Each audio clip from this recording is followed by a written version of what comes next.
to you all. My name's Andrew Chung, Artistic Producer of London Symphonia, and today I've got Matthias Maute, our guest conductor for the ninth. Hi, Matthias. Hello, thanks for having me. Oh, I'm so delighted that you're able to join me today, but as well that you're able to join us for this concert, which will be our season opener at Metropolitan United on October 14th. So let's get right to it, shall we? So Beethoven's Ninth, it's massive, and it's been with us for centuries now. What is the staying power of the Ninth? Why is it retained its place amongst symphonic lore? I think a composer like Beethoven, who, as a genius, has the capacity to sort of reach out to his contemporaries, but also reach into the future. With the ninth, he overpassed himself. And in a way that, like when you look into the 19th century, composers like Brahms thought it very difficult to write symphonies because they saw this giant work, like the ninth, overtowering the entire century after Beethoven. That's how strong the piece turned out to be. Wagner, who took this as a point of departure for his entire aesthetics. Bruckner, who wrote many symphonies that start exactly like the ninth with that misty tremolo, because it's such a great way to start like a message about like a universal message that in music to everybody. So I think the music was so strong from the very get-go that people got attached to it in a way. It seems to reflect one side of our of us as human beings, how we like to see ourselves. And the fact that the symphony surprisingly goes into this explosion of joy at the end, including a choir, that sets it apart, historically speaking, but also the way it's written, that hymn that is so accessible while it's used in the most intricate way with double fugues and all kinds of like in very highly imaginative ways. That certainly has an appeal that rightfully goes up to today, and it's a great thing that we can perform this gigantic piece in London very Yeah. soon. At the time, okay, so when it was composed, so it was commissioned by the Philharmonic Society of London, but then it didn't get its premiere there. What's the story there?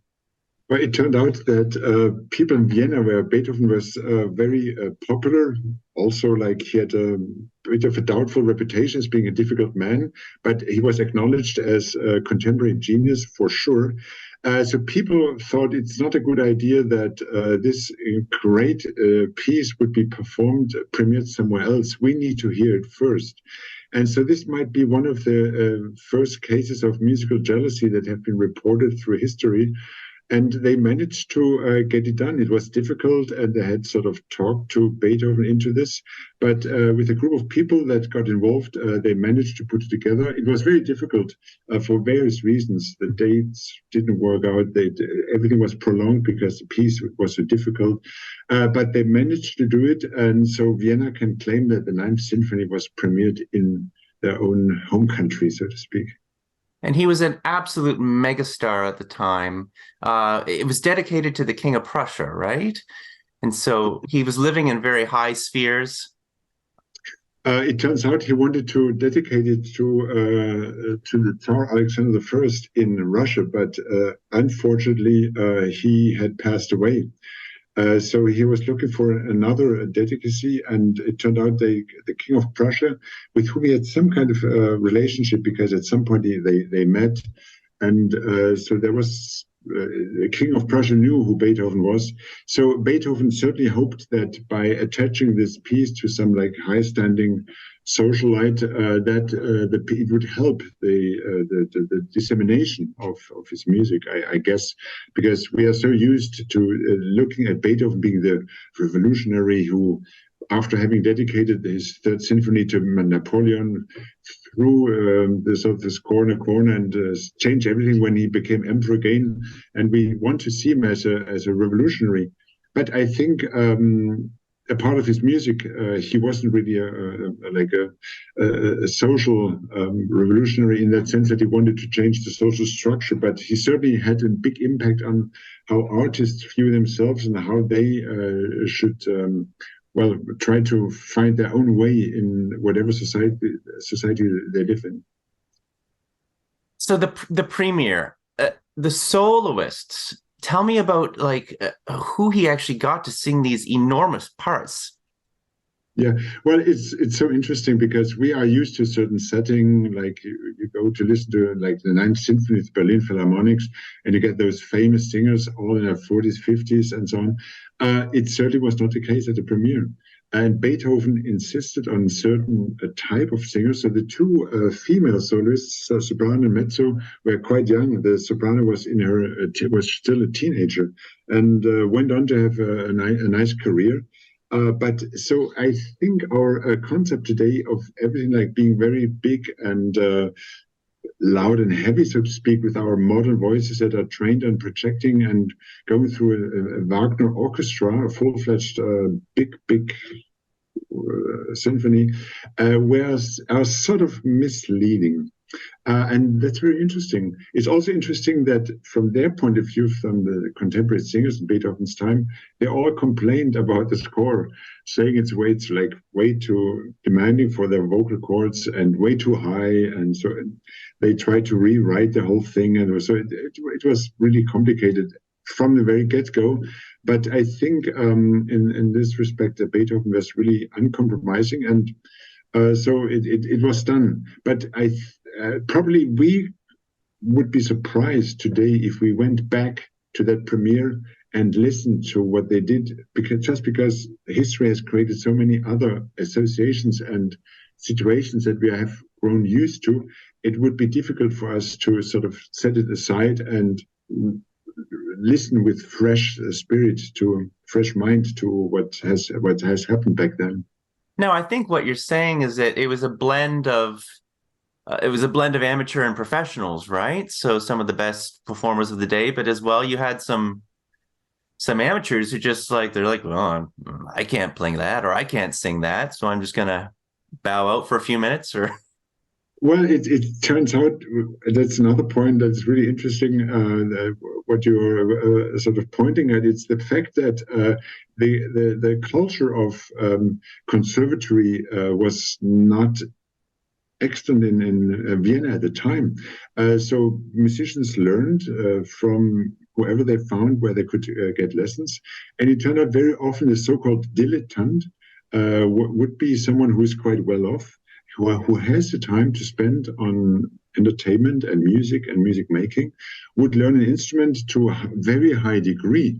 But that still would not be necessarily like we are, like the professional level we would refer to today, being used to having people gone through the conservatory system and having learned for a long time to play the instrument.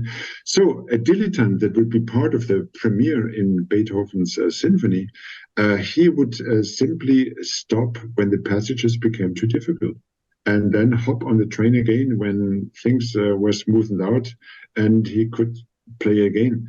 So it must be quite funny from our perspective to look at an orchestra where, like in a section, all of a sudden people stop playing and then come back again. At the same time, I have to say, if you think about it from the audience point of view, you actually realize how difficult that stuff is. Today we are so used to everything is easy, and you throw whatever at symphonies, they have to deal with it, and they will deal with it, and everything sounds it's quite easy, but it's not.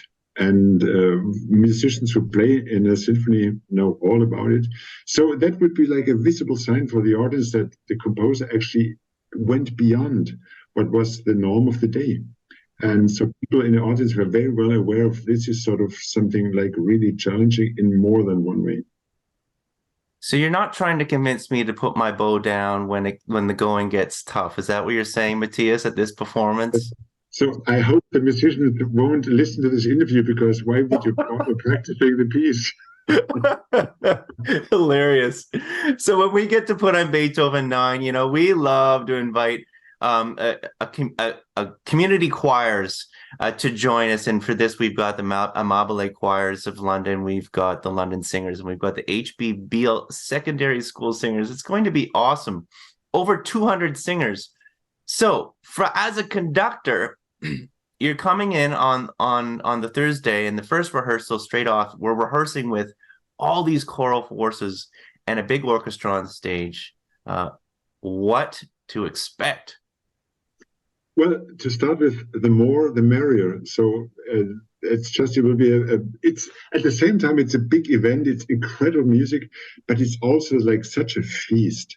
And to have more people there, like such a substantial number of people, it will be a big feast for sure. So I'm very much looking forward to that.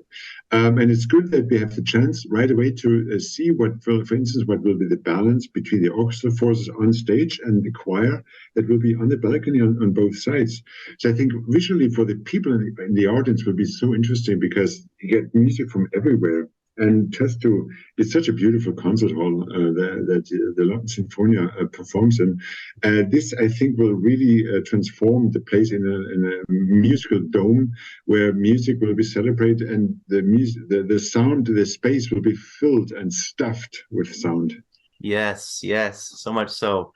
There will be more audience than performers. But it's going to seem like a whole fleet of people up there. It's really quite spectacular. Okay, so go ahead.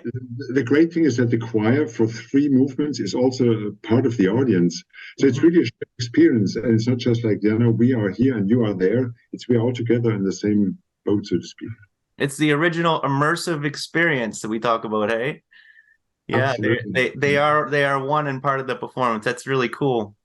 Okay, getting to a little bit of nitty-gritty here. So the tempos, how fast, how slow these various movements go.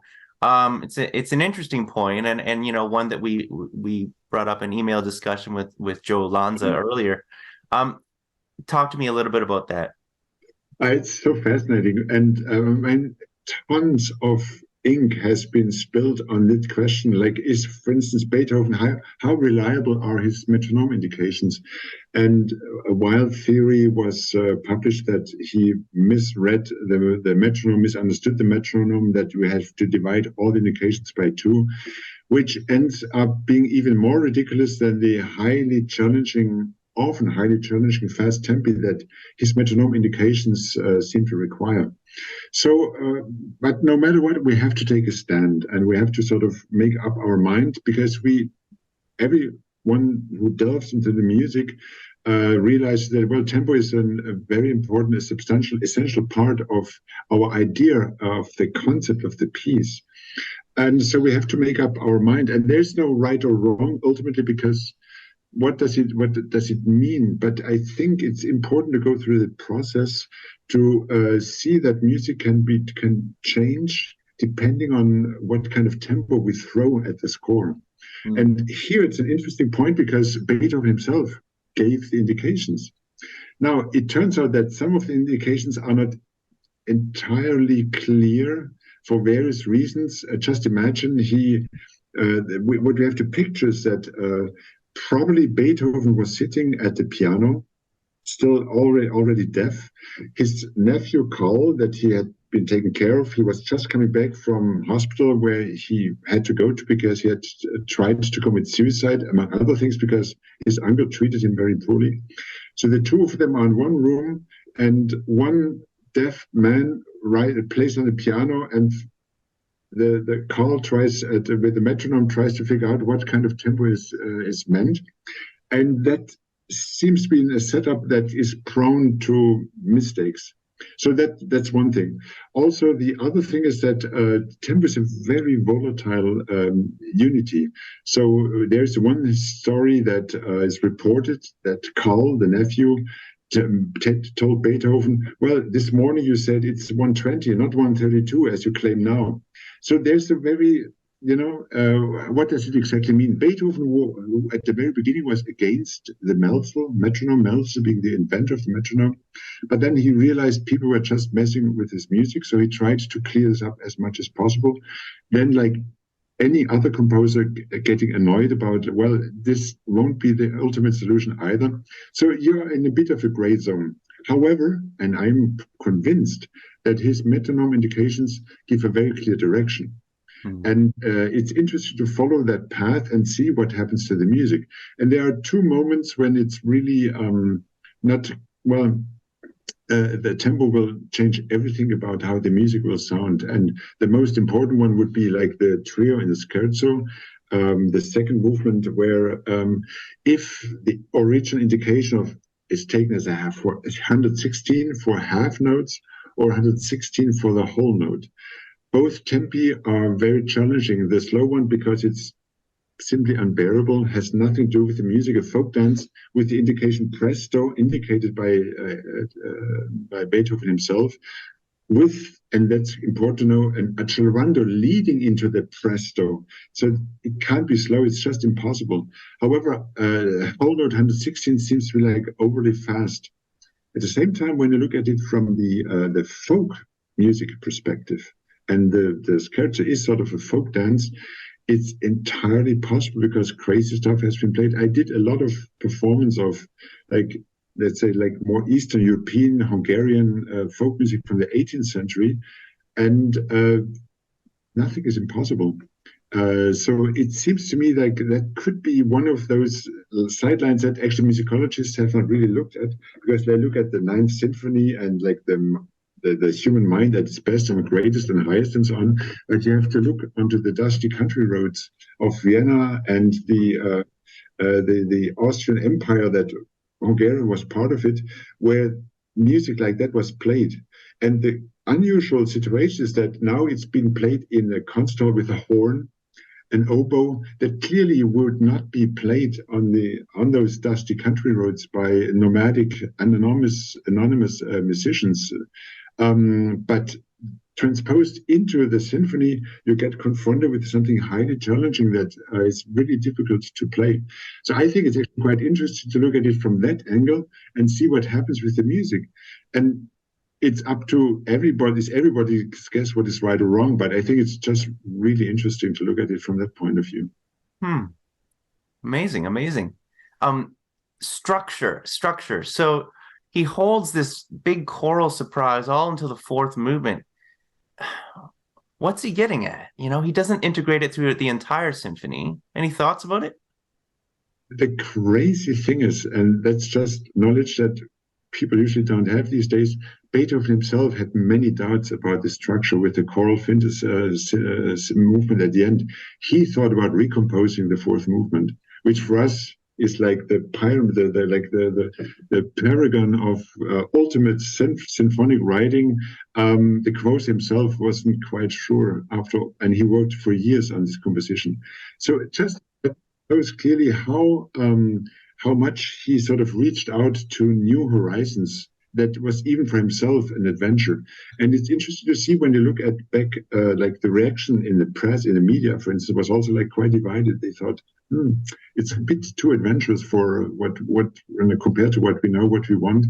But that just features, if we see the symphony as like a mountain with a clear goal, which is the fourth movement, the summit is so high that even for the composers was difficult to sort of evaluate the consequences that this would have. And just imagine, as a composer, what would you write as a 10th symphony after having done the 9th? It's a really difficult question. So, I mean, from that end, I think it's important to see that in the 9th symphony, you have four movements that each have sort of stand on your own. The first one is a dramatic. The second one is a scherzo. It's a fun piece, Harlequinesque, almost like Commedia dell'arte, to some lots of humor. Third movement is an idyll, a paradise, that it's like totally romantic 19th century sort of later kind of music, and least problematic Beethoven music in terms of it doesn't throw conflicts at us. It's harmony, it's peace, it's paradise. Very, very beautiful. And then you get the fourth, that outburst of joy that comes with that universal message of that we all belong to one brother or sisterhood. as we have to, as we should say today. It really has something that seems, because of that huge fourth movement, the symphony has a direction towards the end that is unique in, well, Mahler later emulated on that model and pushed that even further to some degree. But it's a very rare thing to have in our music history, to get a music current that is so strong. It seems to carry us so far away that when we look into ourselves at the end of the symphony compared to how we were at the beginning of as a listener, as a musician, so much has happened. And that's for me the most exciting part of doing the Ninth Symphony, because it's an experience that we all will not forget. Now, to start off our concert, we're going with a piece by Andrew Balfour. So for those who don't know Andrew Balfour, can you tell me a little bit about him? Andrew Balfour is a very important Canadian composer. He is was born in a Cree family, so as indigenous composer in 1961, but was taken away by the Canadian government and was raised by a white family in Winnipeg. So he has a very conflicted personal history where politics and private life interfere in the most unfortunate way. So he reflects a part of our Canadian history with his own life. And since as a musician, he's trained as a classical musician, but as a person and also as a musician, he tries to reconnect with his indigenous roots. And the fact that he knows both sides so well enables him not only to put both together, but he can reach out to both communities in a very authentic way. And his voice needs to be heard. So I'm very happy that the London Symphonia is putting his piece as a prologue to Beethoven's Ninth, and stating hereby that both worlds belong together and can harmonize together in the most beautiful and interesting way. In that respect, I think the program has really an appeal and an importance that can't be overstated. And I'm very happy that Andrew Balfour could contribute his piece to that program. Yeah, me too. It's a great little piece. It's brief, and the text, it just works. And there's a story behind that.